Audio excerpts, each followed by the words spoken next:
Welcome to the Sober and Happy podcast, where we talk about all things recovery related, how to navigate the challenges that we'll face along the way on our journey towards our best lives, and how we could go from living a life of simply just being sober to a life where we're both sober and happy. When we first get sober, it's common to feel overwhelmed by the fear of making mistakes. We might worry that one misstep will lead to a relapse or undo all the progress that we've made. But the reality is that mistakes are going to happen. The key is to learn from them and use them as stepping stones to grow stronger in our sobriety. So how do we do that? Well, that's what we're going to be talking about today. So buckle up. This is going to be a great episode.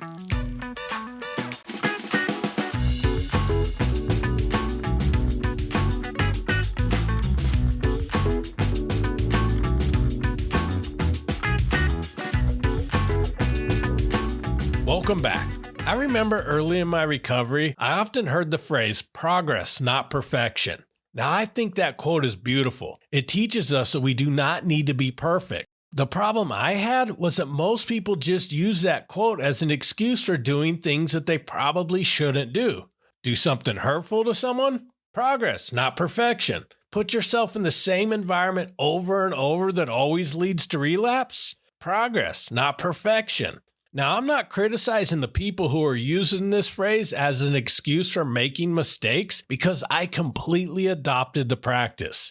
I used that as a get-out-of-jail-free card anytime I messed up. I even used it before knowingly doing something that I shouldn't be doing. I remember sitting at a car dealership once, talking to a salesperson about a new truck I wanted. Now, at that time, I was still working on getting out of debt, and this truck would increase my monthly car payment by about $300. I looked at the finance documents and I kept telling myself I'd be better off keeping the car I had and continuing to pay off my debt. But I really wanted this truck. I told myself that this is a pattern of how I've always gotten myself into a financial wreck before. But I really wanted this truck. But this is not the right time, I told myself. Your car is perfectly fine. You just need to pay off your debt and then you could buy a new truck. Then I heard the voice of one of the guys in my recovery circle who always preached about the importance of taking care of your financial amends. He would always say, pay before you play. But then I heard the voice of so many other people. Progress, not perfection. So I reverted back to my bad spending habits, justified the mistake before I even made it, signed the paperwork, and drove out of the parking lot with that brand new car payment. A few days later, the pay before you play guy saw my fancy new truck and asked me about it. I told him I knew I shouldn't have waited, but I missed having a truck and I just couldn't bring myself to pass up on it. Then I looked at him and said the phrase that always seemed to work before. I know it was a mistake, but progress, not perfection, right? He looked at me and said, well, you have the not perfection part right in that quote, but if you're making the same mistakes over and over, you aren't progressing, so that quote doesn't really apply here. Now, I don't know about you, but when someone tells me exactly what I need to hear but may not want to hear, my initial reaction is to think, you know what? Who does this person think they are? But usually, another voice says, you know what? They are right, though. And that is exactly what happened here. After a couple of days of being mad at him, I took what he said to heart. I'd always been the guy who said, I'm the type of person who needs to bang my head on a wall until it bleeds until I learn my lesson. But the reality is, that is my choice to do that.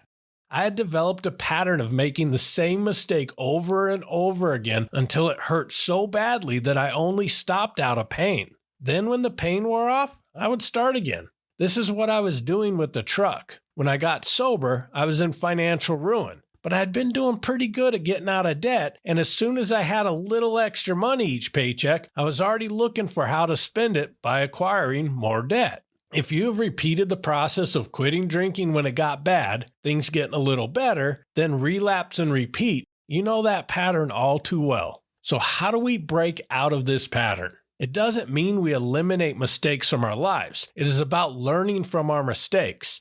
It isn't a life that doesn't include failing. It is about failing forward. Here's the reality in our recovery journeys and in our lives. We will make mistakes. We're going to try things and fail. But if we just make a mistake or failing at something, we get nothing out of it except its pain. We can't change what happened. We can't reverse the pain that our mistakes cause, but if we look for the lesson in that mistake and grow from it, we will get something out of it. Let's start by acknowledging that mistakes are a natural part of the recovery process. Nobody is perfect, and expecting perfection could set us up for failure, which leads to shame. What matters is how we respond to those mistakes. Do we let them define us, or do we use them as opportunities for growth? One of the first steps in learning from our mistakes is to take responsibility for them. It's easy to fall into the trap of blaming others or external circumstances for our missteps. However, true growth comes from looking inward and recognizing our own role in what happened. This doesn't mean beating ourselves up or dwelling on guilt. It means honestly assessing the situation and identifying what we could have done differently. For example, let's say you find yourself in a situation where you're tempted to drink and give in to that temptation. Instead of blaming the stressful circumstances or the people around you, take a step back and ask yourself what led to that moment. Did you ignore certain warning signs? Did you put yourself in a risky situation without adequate support? Understanding the chain of events that led to that mistake could help you avoid similar situations in the future. Another important aspect of learning from mistakes is to forgive yourself. Holding on to guilt and shame could be incredibly draining and counterproductive.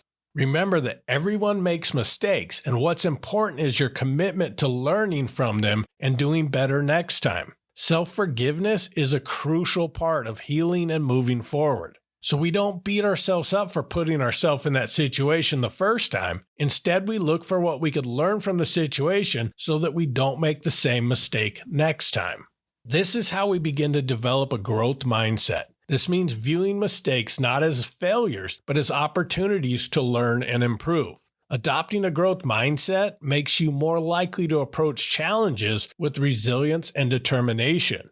You'll see setbacks as temporary and solvable rather than complete failures. It is important to start looking at mistakes and failures differently. Instead of judging ourselves by our mistakes, we can begin reflecting on our mistakes and identifying the lessons that they offer. What did you learn about yourself? What strategies can you implement to avoid similar mistakes in the future? By actively seeking out the lessons in your mistakes, you turn them into valuable learning experiences. This requires action. When you make a mistake, don't just dwell on it. Take action to prevent it from happening again. Sometimes a problem is easy to identify and the solution is obvious.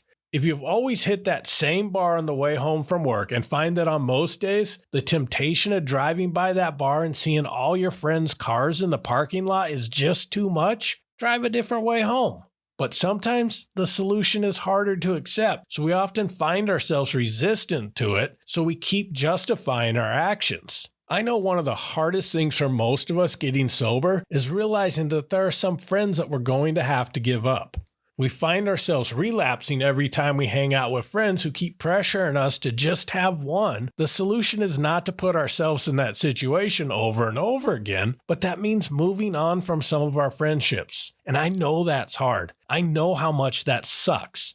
But we can't move into our new lives with one foot in our old one. I know in all my past attempts to get sober, I tried living my old life just without alcohol.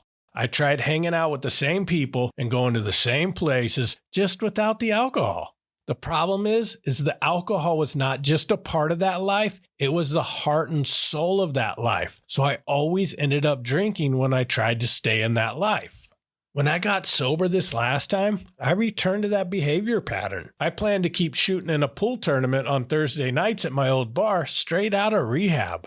I successfully did this for a couple of weeks. I went there, drank Diet Coke, and hung out with all my old friends. But I noticed that every time I did this, although I escaped the bar on Thursday night without drinking, my cravings over the weekend were off the charts high. But I kept justifying doing this because I was able to go to the bar and not drink. Then, one of my friends from the old bar invited me to his house for a party. As I thought about going, I worried there'd be too much temptation. I knew in my heart that it was a bad idea and the chances of relapsing would be high. But another phrase I heard several times popped inside my head. I told myself, yeah, but if it happens, relapse is part of recovery, right? Did you catch my pattern of justification before making a mistake? Just as I preemptively gave myself permission before by saying progress, not perfection, before doing something I knew was a bad idea, I was already giving myself permission to relapse before going to that party. Luckily, the second I told myself that, the fear of relapsing overcame me and snapped me back into reality. I realized that yes, relapse had been a part of my journey, but going to this party knowing that I might relapse is the opposite of recovery. I've already experienced what happens when I put myself in these situations when I was new to sobriety. I already knew what the end of that story looks like because I had already lived it. At that moment, I had a choice of whether to repeat the behavior that always led me down the path towards the life I was trying to escape, or to learn from my past and do something different. I chose to do something different. I said no to going to that party, and I never stepped foot in that old bar again. And I could confidently tell you that the only reason that you're listening to this podcast right now is because of the decision I made that day. A decision to learn from my past mistakes and make a better choice because of them. To wrap up, learning from your mistakes is a crucial part of maintaining long-term sobriety. By taking responsibility, forgiving yourself, adopting a growth mindset, and reflecting on your experiences, you could turn mistakes into valuable opportunities for growth. Remember, it's not about never making mistakes. It's about learning from them and continuing to move forward. Thank you for listening to this episode, and I hope you enjoy the podcast. Here's your weekly challenge. One of the biggest benefits of adopting a growth mindset around our mistakes and failures is that it helps release much of the shame that we carry about our past mistakes. What is one of your past mistakes that you're still carrying around the shame from? Ask yourself, what lessons can you learn from that past mistake? What changes can you make in your life today so that the mistake you made can become a part of your growth instead of an event that's holding you back? That is my challenge for you this episode. New episodes come out each Friday, so I look forward to connecting with you next week. And as always, thank you so much for listening, and keep living sober and happy.